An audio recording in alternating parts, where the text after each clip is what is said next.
Assalomu alaykum hurmatli tomoshabin, kanalimizga xush kelibsiz. Videoroliklarimiz ostida bir dona like hamda podpisatsiya tugmachasini bosib qo'yishni yodingizdan chiqarmang. Sevinch haqida muhim xabarlar tarqaldi. Sevinch Mo'minova 30-iyun kuni 43 yoshni qarshiladi. Nafaqat xonandalikda ham, aktrisalikda ham omadi kulgan ijodkorning muxlislari nafaqat O'zbekistonda, balki butun Markaziy Osiyoda bor desak xato bo'lmaydi. Shu munosabat bilan uning bolaligi, hayoti va ijodiy faoliyatiga nazar solamiz.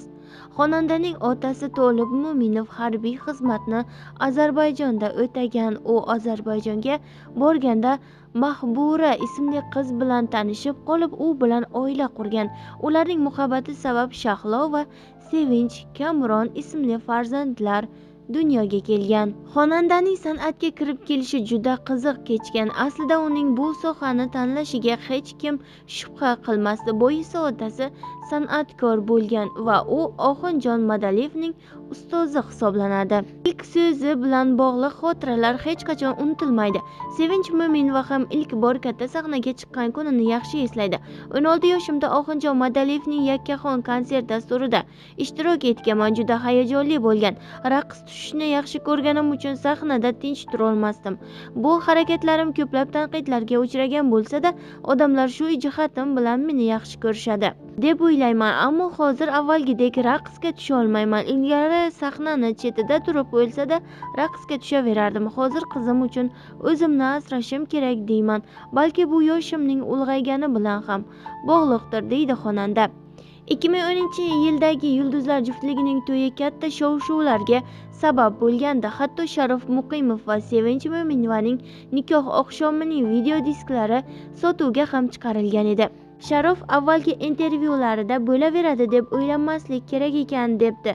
U emas, aslida men mayli bo'laveradi deb turmushga chiqqandim-ku. To'yni to'xtatmoqchi bo'lganim esimdan chiqib qoldimi? Unashtirilgandek to'yimiz aniq edi, lekin bir kunda bir marta xabar olib qo'ng'iroq qilmasdi, men bilan qiziqmasdi. Sevmasligini, mehri yo'qligini o'sha vaqtdan sezardim, deydi xonanda. Sevinch yangi kelinlik paytida Sharof uni qattiq kaltaklagani haqida ham gapirib o'tdi. Afsuski, yulduzli juftlikning baxtli onlari uzoqqa cho'zilmadi. Oilada dunyoga kelgan qizaloq ham uni saqlab qola olmadi. Sevinch to'ydan so'ng 5 oy davomida qaynona-qaynotasi bilan bitta uyda yashashgan. So'ng turmush o'rtog'i bilan alohida uyga ko'chib o'tgan. Shu vaqtdan e'tiboran oilamiz buzilishni boshladi. Chunki Sharof bir kun men bilan yashasa, bir kun ota-onasi bilan yashardi, deydi Sevinch. Sharof Muqimovning onasi saratonga chalinganida ham xonanda bunga Sevinchni aybdor qilgani haqida gapirib o'tdi. Sevinch Mo'minova hamisha shoshib yuradigan va hamkasblari bilan yaqin munosabatda bo'lmaydigan xonanda. U Daryoga bergan intervyusida buning sababini quyidagicha izohlagandi. Qizim tug'ilganida 4 yil jamiyatdan uzilib, bor e'tiborimizni farzandimga qaratganman. Haqiqatdan ham shoshib yuraman. San'atkorlar bo'ladigan ko'p davralarda ishtirok eta olmayman, chunki shovqin va ko'cha hayotidan charchaganman. Sokin hayotda qizim, ota-onam bilan bo'lsam bo'ldi. Ilgari gastrol safarlarga ham ko'p borar edim. Hozir konsertni yoki to'yni o'tkazib uyga shoshilaman. Balki bu onalik mehridir, deydi xonanda Sevinch Mo'minova. Hozir ham menga turmush qurish taklifi bilan ko'p chiqishadi, ammo qizimga chin otalik qila oladigan, meni doim himoya qilib yonimda turadigan inson bo'lsagina rozi bo'lishim mumkin. Taqdir qilmagan bo'lsa bunga ham roziman, deydi u.